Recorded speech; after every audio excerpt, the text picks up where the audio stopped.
성도 여러분 안녕하십니까? 네, 오늘은 에스겔 1장부터 23장까지 내용을 살펴보도록 하겠습니다. 먼저 에스겔서를 간단하게 요약을 해보겠습니다. 요 표를 보시면 요 빨간색으로 이렇게 채워진 부분이 오늘 그 내용 중에 이제 살펴봐야 할 그런 이스라엘의 멸망 역사입니다. 유다 백성들이 여호야김 왕 시대에 1차 포로 생활을 했습니다.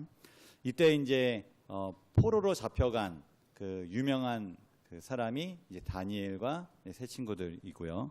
그리고 여호야긴 시대에 2차 포로 생활을 하는데 이때 사로잡혀간 사람이 에스겔입니다. 그리고 3차 포로 생활을 한 것 이게 시드기야 왕 때인데 이때 유다 왕국이 바벨론에 의해서 완전히 멸망하게 됩니다. 에스겔은 여기 그 네모칸 빨간색 네모칸의 이제 중간 부분에 여호야긴 왕이 사로잡힌 지 5년째 되던 해 자신이 이제 30살 되던 해에 이 바벨론에서 하나님께 이제 부르심을 선지자로 부르심을 받게 됩니다. 이제 에스겔서 전체 이 구조를 이렇게 살펴보겠습니다.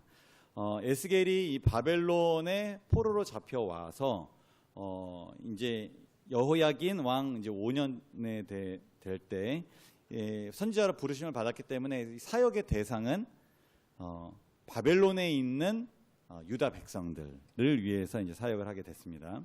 이 에스겔서를 간단하게 두 단어로 요약하자면 심판과 회복입니다. 이 심판이라고 하는 것은 이 바벨론으로 사로잡혀 오게 된 이 이스라엘 백성들이 문제가 뭐였냐면 우상 숭배와 불순종이었어요.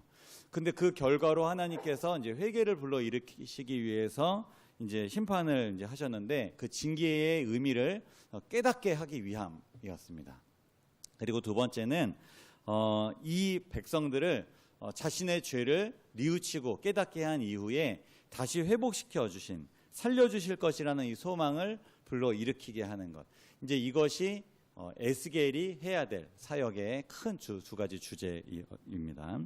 오늘 이것을 마음에 이제 기억하시면서 내용을 이제 하나씩 좀 살펴보도록 하겠습니다. 먼저 1장입니다. 에스겔을 좀 펼쳐주시고 성경책을 펼쳐주시고 1장을 제가 요약해 드릴 때 2장 넘어가면서 이렇게 이런 내용이구나 하고선 기억해 주시면 감사하겠습니다. 에스겔 1장을 펴주시고 혹시 성경이 안 갖고 오신 분은 이 화면을 보시면서 이렇게 요약을 이렇게 하면 좋겠습니다. 에스겔이 그발 강가, 바벨론에서 있는 이제 그발 강가에서 여호와께서 주신 환상을 보게 됩니다. 먼저 네 생물의 형상을 보고 이제 묘사하게 되고요. 그리고 광채로 둘러싼 여호와의 영광의 보좌를 이제 보게 됩니다. 그리고 2장입니다. 에스겔이 여호와의 부름을 받고 백성에게로 보냄을 받게 됩니다. 여호와께서 에스겔에게 두루마리 책을 펼쳐 보여주십니다. 3장입니다. 에스겔이 두루마리 책을 먹습니다. 백성들에게 여호와의 말씀을 전하라고 명령하십니다. 에스겔이 이스라엘의 파수꾼으로 세움을 받습니다. 벙어리가 된 에스겔을 통하여 이스라엘에 대한 경고의 말씀을 하십니다. 에스겔 2장 3절부터 5절까지에 있는 말씀 함께 읽어보겠습니다. 화면을 보고 같이 읽어주세요. 시작. 내게 이르시되 인자야 내가 너를 이스라엘 자손 곧 패역한 백성 나를 배반하는 자에게 보내노라. 그들과 그 조상들이 내게 범죄하여 오늘까지 이르렀나니 이 자손은 얼굴이 뻔뻔하고 마음이 굳은 자니라. 내가 너를 그들에게 보내노니 너는 그들에게 이르기를 주 여호와의 말씀이 이러하시다 하라. 그들은 패역한 족속이라. 그들이 듣든지 아니 듣든지 그들 가운데에 선지자가 있음을 알지니라. 오늘 말씀을 좀 이렇게 저는 요약을 해보고 싶은데요. 뜨거운 하나님의 마음, 굳은 이스라엘 백성의 마음, 뭐라고 하면 좋을까요? 간절한 혹은 답답한 선지자 에스겔의 마음. 이 세 가지 마음을 우리가 기억하면서 오늘 말씀을 좀 보면 좋을 것 같아요. 지금 다시 본문을 좀 비춰주세요. 지금 하나님의 마음이 이 에스겔에게 자신의 말씀을 전해서 대신 전하라고 하는 이 하나님의 마음이 어떤가요? 뜨거워요. 이스라엘 백성들이 좀 회개했으면 좋겠는데, 돌이켰으면 좋겠는데, 지금 받고 있는 심판이 어떤 의미가 있는지 깨달았으면 좋겠는데 하는 사랑이 뜨거운 마음으로 그런 마음으로 이제 말씀을 전하고 계시고요. 그리고 근데 이스라엘 백성들은 오히려 차갑다라고 표현할까요? 굳어서 그런 하나님의 그 사랑과 그걸 느끼지 못하고 오히려 자신의 이 현재를 뭐랄까 한탄하고, 그리고 하나님의 이 심판에 대해서 불만이 있고, 이제 이런 거기에 끼어 있는 이 에스겔은 그분의 마음을 알고 전하지만 간절하게 전하고 또 그의 말과 행동으로 전하면서 그들을 돌이키게 하는 그런 과정 가운데 있다. 이제 이런 전체의 마음으로 오늘 좀 같이 따라와 주시면 감사하겠습니다. 하나님께서 에스겔을 이제 선지자로 부르십니다. 몇 세 때요? 에스겔이 몇 살 때? 요약을 제가 한 3분, 5분 전에 해드렸는데 몇 살 때? 감사합니다. 기억해 주셔서 30살 때 이렇게 부르심을 받습니다. 하나님께서 에스겔에게 이게 말씀하실 때 주요한 단어가 있어요. 인자야. 인자가 무슨 뜻일까요? 우리 어린이들에게 물어보겠습니다. 인자. 네. 그는 임자, 그거는 이제 예, 자기 뭐 이렇게 아내를 부를 때 부르는 말이고, 사극을 너무 많이 보나 봐요. 자, 인자 무슨 뜻일까요? 인자.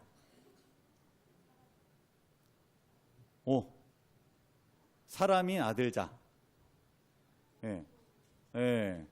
어지린 그리고 이렇게 자애로울 뭐 이렇게 해석하시는 분도 혹시 계실지 모르겠어요. 근데 이거 사람의 아들이란 뜻입니다. 하나님께서 왜 에스겔을 인자야라고 부르셨느냐? 하나님께서 이 멸망해가는 이 유다 백성들을 이 구원을 하기 위해서 누구를 활용하셨어요? 무엇을 활용하셨어요?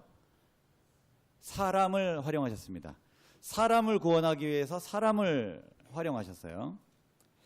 천사를 동원하실 수도 있으셨을까요? 사람을 구원하기 위해서? 예. 하지만 그렇게 하지 않으십니다. 하늘에서 얘들아 하고선 말씀하실 수 있으셨을까요? 그런데 그렇게 사용하지 않으십니다. 사람을 구원하기 위해서 사람을 부르셨어요. 왜냐? 구원의 즐거움, 이기심 없는 봉사를 실천했을 때 오는 그 기쁨을 사람이 느끼게 하기 위해서, 에스겔이 느끼게 하기 위해서 하나님께서 사람을 사용하십니다. 하나님께서 당신의 백성들을 패역한 백성이다 이렇게 말합니다. 왜냐하면 바벨론 포로로 잡혀 있으면서도 심판의 목적이 회개하는 데 있잖아요. 그런데 여전히 하나님께 대해서 완악한 자세, 굳은 마음으로 하나님을 대하는 것입니다. 그렇게 어떻게 보면 그런 지금 처지에 있으면서 말이죠.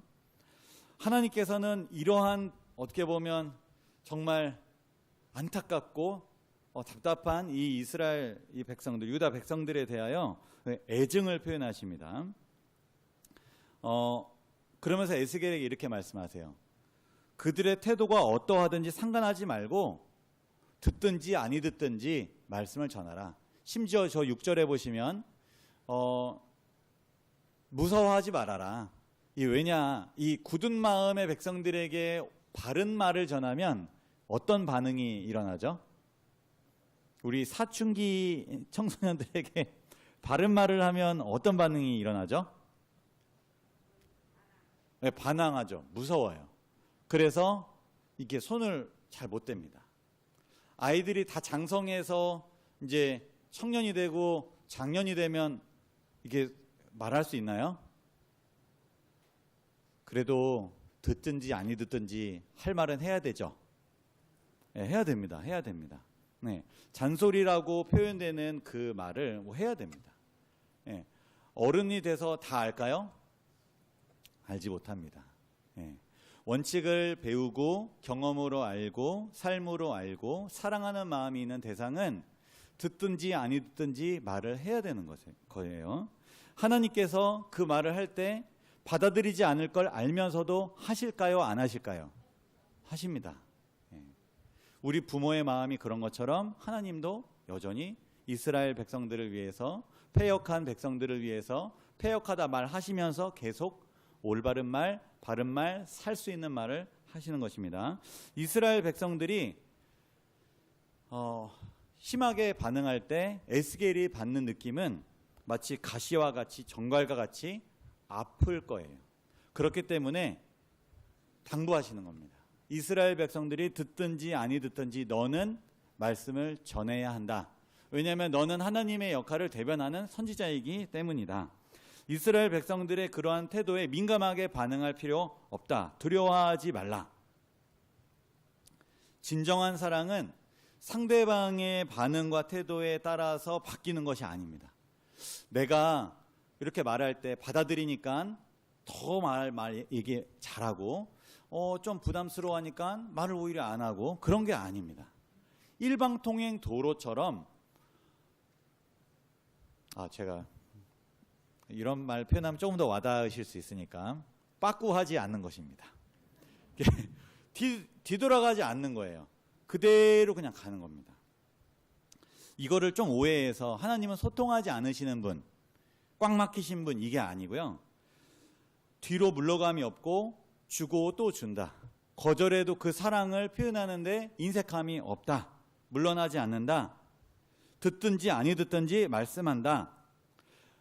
이걸 어떻게 할 수 있냐면 이 사랑에 반응하면 참된 행복을 얻을 거라는 그런 마음으로 가는 것입니다. 가족과 교회 그리고 사회가 하나님의 사랑 그리고 올바른 길에 대해서 항상 마음이 열려 있는 것 아닙니다.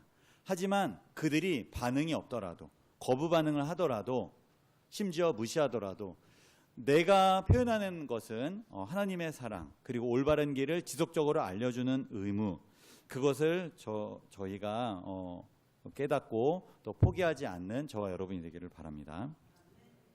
4장을 요약하겠습니다. 다시 에스겔 4장을 보시면서 말씀을 들어주시면 감사하겠습니다. 예루살렘이 포위되는 것에 대한 징조를 보여주십니다. 백성들에 대한 죄를 에스겔이 떠맡으라고 명령하십니다. 그러니까 계속 지금 포로로 잡혀 있는 이 사람들이 회심할 수 있도록 이야기하는 것이죠. 지금 예루살렘이 또 2차, 3차 이런 징벌을 계속 받는 것을 계속 보여주시는 거예요. 이게 신기한 게 이스라엘은 공동체이기 때문에 이쪽 백성들이 진심으로 회개하고 하나님께 돌아가면 그 영향력은 많은 사람들에게 또 끼치는 것입니다. 그래서 이 예루살렘에 대한 아직 멸망하지 않은 이 사람들에게 계속 그 모습을 보여주는 것입니다. 지금 여기 바벨론에 있는 사람들에게 말이죠. 5장입니다. 에스겔에게 머리카락과 수염을 깎으라고 말씀하십니다. 율법을 지키지 않았던 예루살렘에 대하여 벌이 있을 것을 말씀하십니다. 이스라엘은 전염병과 기근으로 고통을 당할 뿐만 아니라 행실로 심판을 받을 것이라 말씀하십니다. 6장입니다. 이스라엘 산을 향하여 심판이 있을 것을 말씀하십니다. 7장입니다. 이스라엘에게 종말과 재앙이 찾아올 것이라고 말씀하십니다. 지금 심판에 대해서 계속 이야기하는 모습입니다. 에스겔 5장에 있는 말씀 같이 읽겠습니다. 시작. 그러므로 나 주 여호와가 말하노라. 내가 나의 삶을 두고 맹세하노니 네가 모든 미운 물건과 모든 가증한 일로 내 성소를 더럽혔은즉 나도 너를 아끼지 아니하며 긍휼을 베풀지 아니하고 미약하게 하리니 너희 가운데서 3분의 1은 전염병으로 죽으며 기근으로 멸망할 것이요 3분의 1은 너희 사방에서 칼에 엎드러질 것이며 3분의 1은 내가 사방에 흩어버리고 또 그 뒤를 따라가며 칼을 빼리라. 이와 같이 내 노가 다한즉 그들을 향한 분이 풀려서 내 마음이 가라앉으리라. 내 분이 그들에게 다한즉 나 여호와가 열심으로 말한 줄을 그들이 알리라. 좀 무서운 표현이 많이 등장합니다. 하나님께서 무서운 심판을 집행하셔야 분이 풀린다라고 표현을 하셨어요. 이것은 사랑의 하나님의 품성을 우리가 생각했을 때 조금 오해가 느껴지는 그런 표현이다 이렇게 생각이 듭니다. 이 표현을 어떻게 이해하면 좋을까요? 내가 분이 다 풀릴 때까지 전염병과 기근과 이 칼로 너희를 완전히 다 이렇게 해야 된다. 이게 좀 무섭지 않나요? 근데 이 표현을 이렇게 이해하면 좋을 것 같습니다. 범죄한 이스라엘에 대하여 철저하게 심판하신다. 공의의 진노를 다 쏟으신 후에 비로소 슬픔과 안도의 한숨을 내뱉으신다. 어떻게 보면 그게 그 표현인 것 같기도 한데요. 하나님의 심판은 말씀만 하시고 안 하시는 게 아니라 분명히 이행하신다. 이제 이렇게 이해하시면 될 것 같습니다. 그게 가장 잘 드러난 것이 자신의 사랑하는 독생자도 아끼지 않고 완전히 그의 생명을 죽이신 것. 이것으로 분명히 하나님의 심판은 확실하다, 분명하다. 그 공의가 분명하게 드러났다는 것을 알 수 있습니다. 완악한 이스라엘 백성들이 하나님께서 이렇게 말씀하실 때 이제 3차 포로가 잡혀지는 그때 이제 시드기야가 잡혀질 때 멸망하는 사건이 분명하게 이제 드러났습니다. 이러한 심판을 받은 후에야 이제 비로소 이제 뉘우치게 될 것입니다. 이러한 방법을 사용하면서까지 백성을 돌이키려는 하나님의 마음, 여기서 이렇게 느껴지는 게 뜨거운 사랑의 마음이다 라는 것입니다.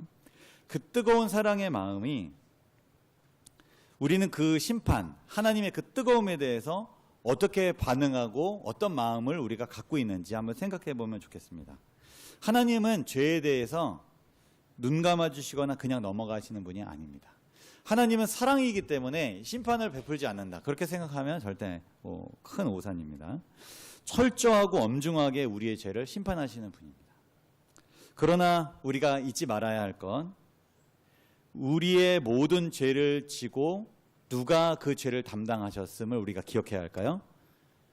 예수 그리스도께서 우리의 심판을 다 받으셨음을 우리가 기억해야 합니다. 그렇다고 해서 심판을 가볍게 여기는 것, 그것은 하나님이 또 바라시는 것이 아닙니다. 우리가 이것을 우리가 또 기억하면 좋겠습니다. 8장을 요약하겠습니다. 에스겔이 환상 가운데 예루살렘으로 이동합니다. 에스겔이 환상 가운데 이스라엘 백성들의 우상 숭배의 모습을 보게 됩니다. 9장입니다. 여호와께서 천사에게 이마에 표 있는 사람을 제어하고 모두 죽이라고 말씀하십니다. 여호와께서 에스겔에게 이스라엘의 행위에 따라서 심판하시는 것이라고 말씀하십니다. 10장입니다. 여호와를 모시는 그룹들의 모습이 나옵니다. 여호와의 영광이 예루살렘과 성전에서 떠나는 장면이 나옵니다. 에스겔 9장 4절을 함께 읽겠습니다. 시작. 여호와께서 이르시되 너는 예루살렘 성읍 중에 순행하여 그 가운데에서 행하는 모든 가증한 일로 말미암아 탄식하며 우는 자의 이마에 표를 그리라 하시고, 하나님께서 이 예루살렘 성읍에서 가증한 우상 숭배를 하는 그런 사람들과는 다르게 가증한 일을 애통해하면서 마음에 괴로움이 있는 자에게 표를 하라고 말씀을 하십니다.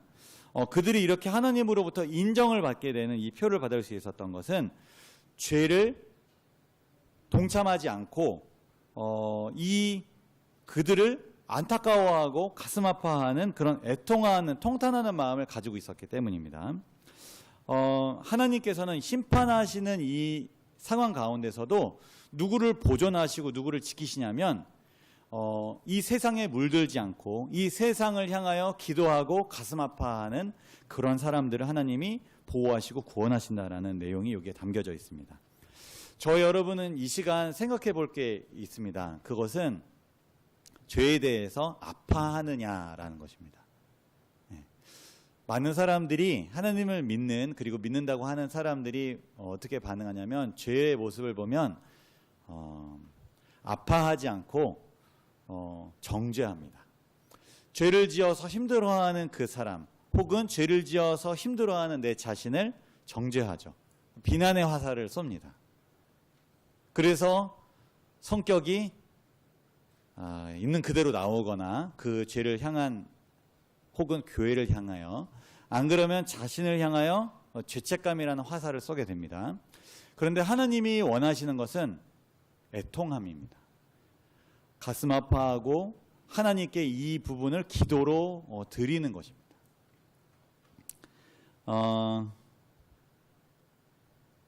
저도 자세하게 말씀드리긴 좀 그렇지만 지난주 금요일 저녁에 제가 가슴이 아팠어요.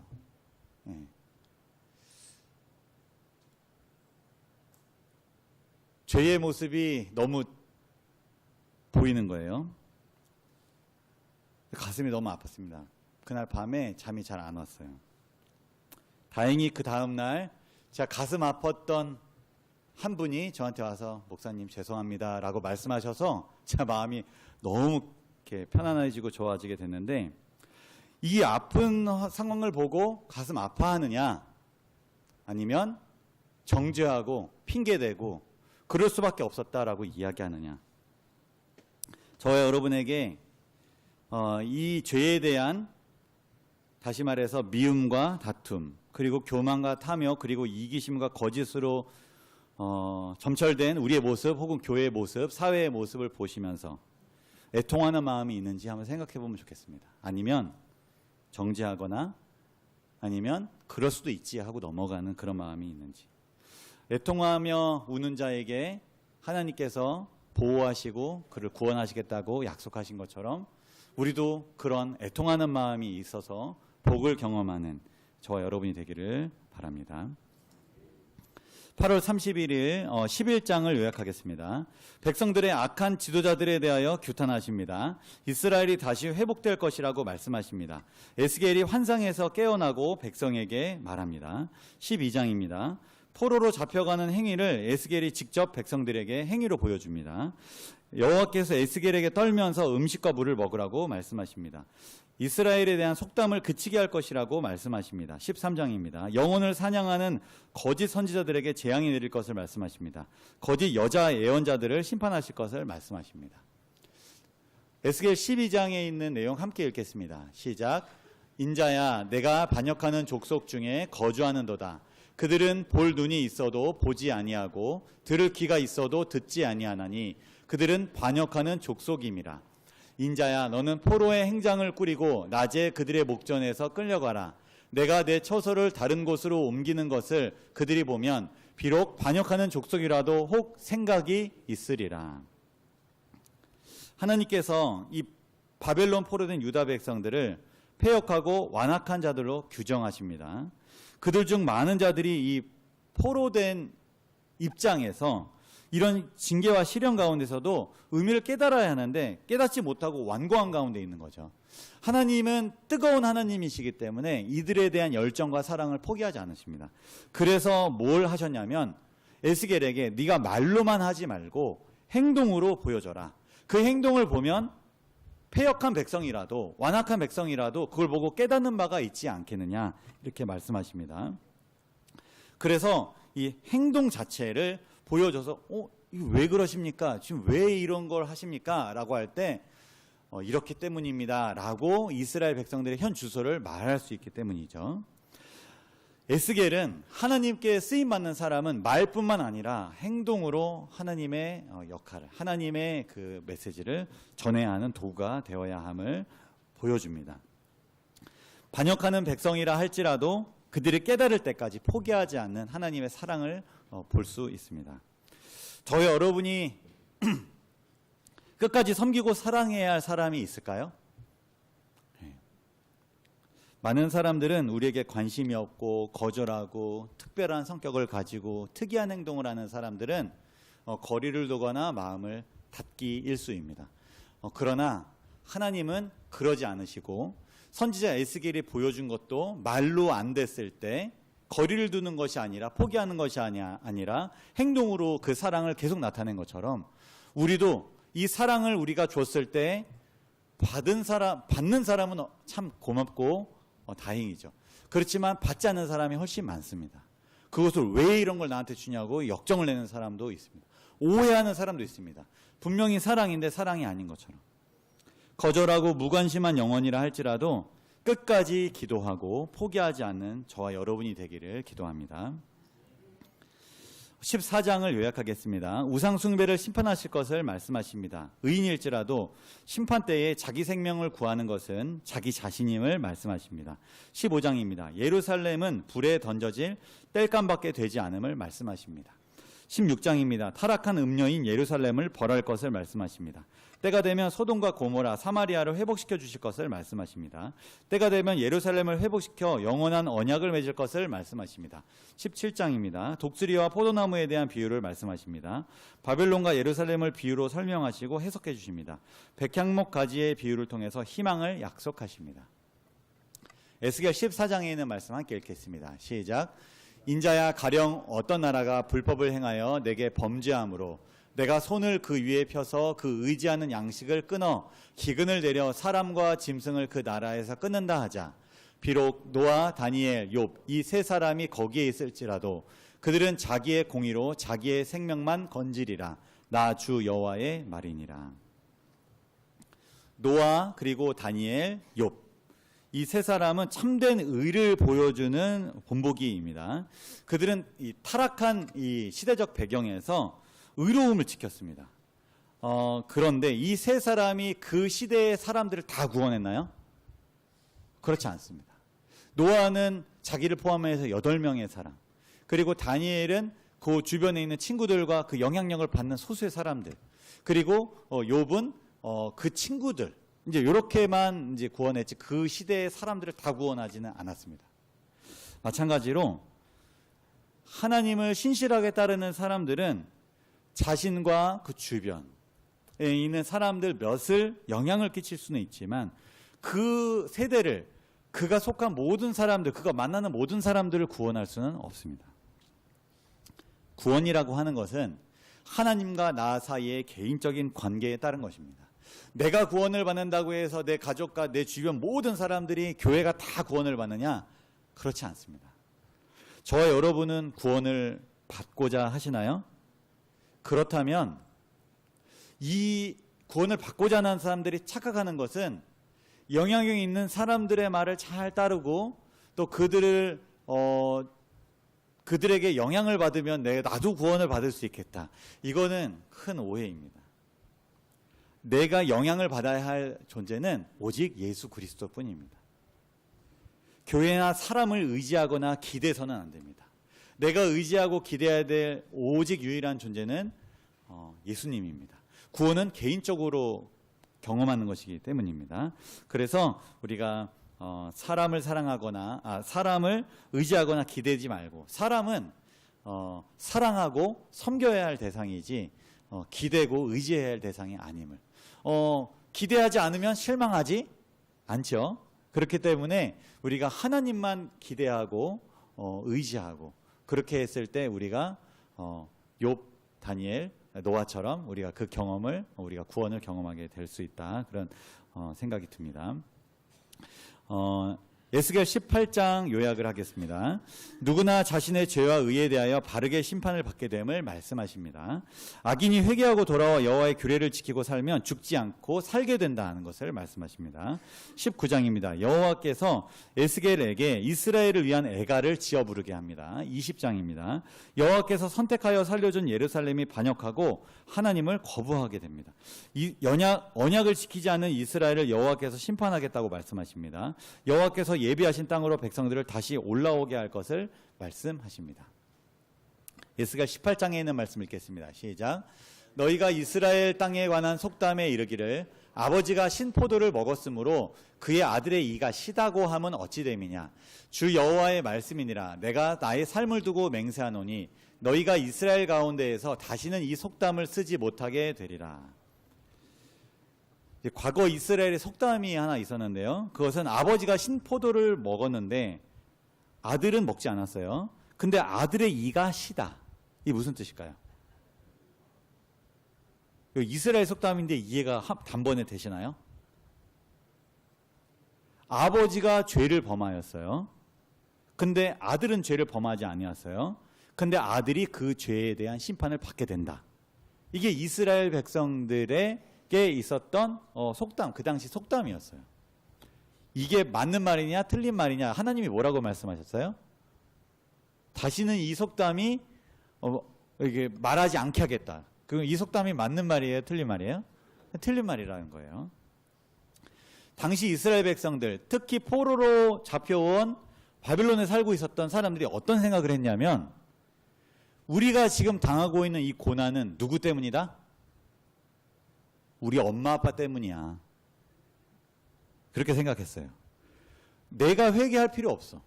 난 잘못한 게 없으니까. 이렇게 생각을 했어요. 쉽게 말해서 내가 지금 당하고 있는 아픔과 고난과 나의 이런 처지, 나의 이 모습이 누구 탓이다? 부모 탓이다.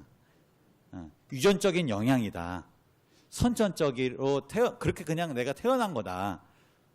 내 성격이 왜 이러냐? 우리 아빠 때문이다. 내 습관이 왜 이러냐? 우리 엄마 때문이다. 내 잘못 하나도 없다. 이렇게 얘기하는 거예요. 하나님은 아니다. 이렇게 얘기하십니다. 아니다.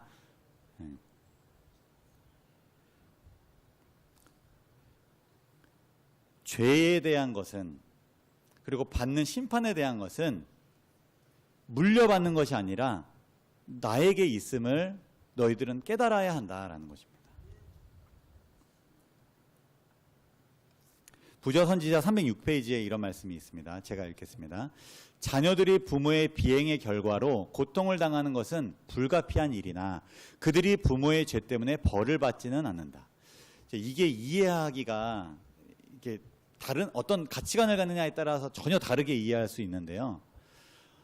부모의 영향 때문에 내가 이런 거는 맞습니다. 그런데 내가 그래서 내가 뉘우칠 게 없고 내가 노력할 게 없고 내가 바뀔 게 없고 내가 개선될 게 없고 내가 성장할 게 없다 이렇게 말할 필요는 없다라는 거예요.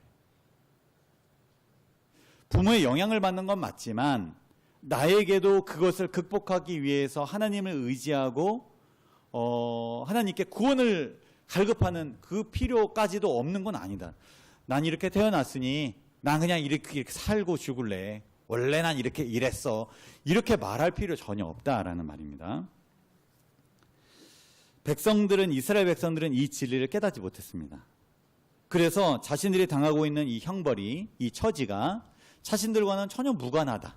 부모 세대 때문이다. 이렇게 생각하고 회개하는 마음이 생기지 않았다는 거죠. 범죄하는 각 사람은 자신의 죄에 따른 심판을 받게 된다는 것을 우리는 절대 잊지 말아야 하겠습니다. 저희는 이 말씀 본문을 가지고 이렇게 생각하면 좋겠습니다. 선천적으로 또는 후천적으로 주어진 불리한 조건, 이것 때문에 억울하다 혹은 불합리하다라고 생각해 본 적 있으신가요? 좀 우스갯소리로 이렇게 태어난 외모, 이렇게 태어난 신체 조건들, 이런 걸 보면서 아유 진짜 억울하다. 나는 왜 이렇게 태어났나 이런 생각 해보신 적 없으실까요? 그럴 때 우리가 절대 잊지 말아야 하는 것은 구원의 계획으로 인하여 이 불합리하고 불리한 조건이 나에게 불행을 가져다 주는 것은 아니다라는 사실입니다.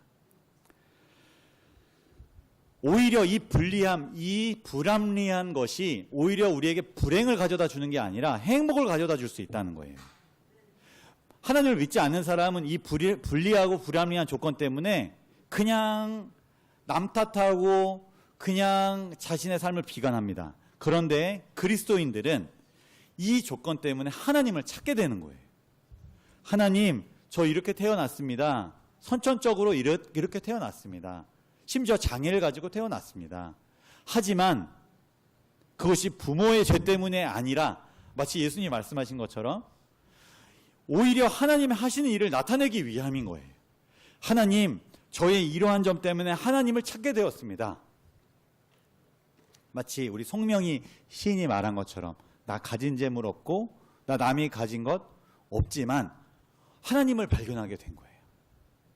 구원을 더욱더 내가 찾게 되었습니다. 그렇게 해서 하나님을 찾아야지 불합리하고 불리한 내 조건 때문에 신세한탄하고 난 회개할 게 없고 난 잘못한 게 하나도 없고 다 부모님 잘못입니다.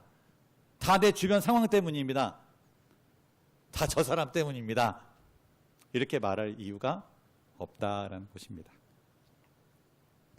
오히려 하나님을 찾게 되는, 오히려 구원을 경험하게 되는, 오히려 하나님의 역사하심으로 나에 대해서 그 반복을, 그 부모의 영향을 끊어버리는 그 일이 일어나게 된다면 얼마나 좋은 기회가 아니겠습니까? 에스겔 21장을 요약하겠습니다. 여호와께서 이스라엘에게 준비한 멸망의 칼이 있음을 말씀하십니다. 바벨론의 칼이 예루살렘으로 향할 것을 말씀하십니다. 암몬에게 들이운 칼이 있음을 말씀하십니다. 22장입니다. 예루살렘의 추악한 죄로 인해 심판받을 때가 다가오고 있음을 말씀하십니다. 이스라엘이 여호와께서 준비한 풀무불에 들어갈 것을 말씀하십니다. 선지자와 제사장과 지도자들의 죄를 용서하지 않고 멸절시킬 것을 말씀하십니다. 23장입니다. 오홀라와 오홀리바가 행음하였으나 오홀리바가 더 많이 행음하였음을 말씀하십니다. 행음한 오홀리바를 여호와께서 친히 심판할 것을 말씀하십니다.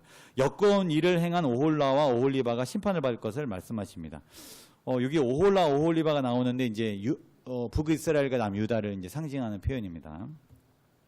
에스겔 21장을 함께 읽겠습니다. 시작. 인자야 너는 얼굴을 예루살렘으로 향하며 성소를 향하여 소리내어 이스라엘 땅에게 예언하라. 이스라엘 땅에게 이르기를 여호와의 말씀에 내가 너를 대적하여 내 칼을 칼집에서 빼어 의인과 악인을 내게서 끊을지라. 무서운 표현들이 계속 나오는 것은 우리를 돌이키기 위한 뜨거운 하나님의 사랑이라는 것을 우리가 절대 잊지 마시기 바랍니다.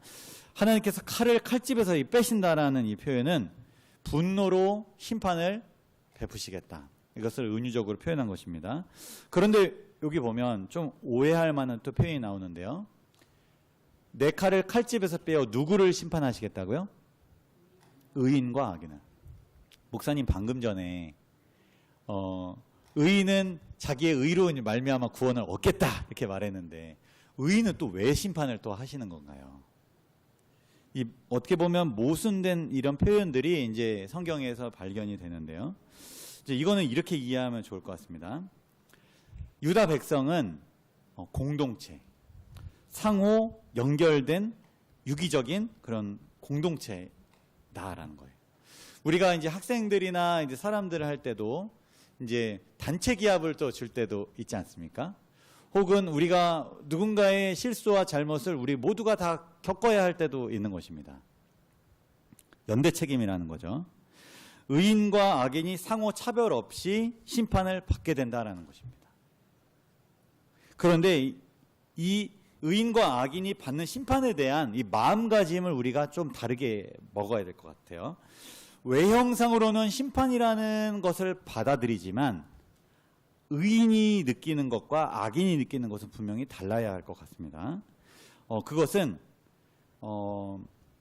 가혹한 형벌이 아니라 더 나은 정진을 위한 수단이 되어야 된다라는 것입니다. 무슨 말이냐면 장차 유대 백성들이 바벨론 군대에 의해서 완전히 멸망하게 되는 이제 시기가 올 거예요.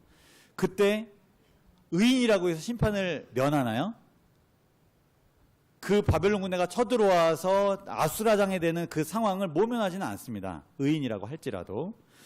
마찬가지로 우리도 의인이라고 하나님을 굳게 의지한다고 해서 우리가 마지막 시대에 당해야 될 그 심판, 그 환난을 우리가 면하나요? 그렇지 않습니다. 우리도 같이 그 심판 안에 속해 있는 것이죠. 그렇지만 우리가 그것을 받을 때 우리가 받아야 될 생각은 우리는 용서받은 죄인이다. 우리는 죄에 의해서 심판을 받는 것이 아니라 우리는 구원받은 백성으로서 그 흔들림에서 우리는 오해할 필요가 없다라는 것을 계속 우리는 가져야 하는 것입니다. 오히려 그 심판을 견뎌내므로 하나님의 심판의 정당성과 형평성을 옹호하는 백성이 되어야 된다는 것입니다. 심판에 대해서 오해하지 않고 그분의 공의를 우리가 마땅하다라고 이야기하는 백성이 되어야 된다라는 것입니다. 지금까지 이제 에스겔 1장부터 23장, 특별히 무서운 내용, 특별히 이제 이 전반부가 심판의 내용을 계속 다루고 있기 때문에 오늘 그 내용만 위주로 이제 다뤘는데, 이제 에스겔이 심판과 회복을 이제 큰 주제를 삼고 있다는 것을 다시 한번 좀 상기시켜 드리면서 오늘 성경 통독 내용을 이렇게 요약을 하겠습니다. 아무쪼록 돌아오는 주에 무섭다라는 내용을 많이 느끼실 수도 있는데요. 뜨거운 하나님의 사랑을 우리가 잊지 말아야 하겠고, 심판은 철저하고 우리의 죄, 아직 소멸되지 않은 우리의 죄를 결코 우습게 여기거나 쉽게 여기거나 간과하지 않는 그런 마음이 우리에게 있었으면 좋겠습니다. 오늘 말씀을 줄이겠습니다.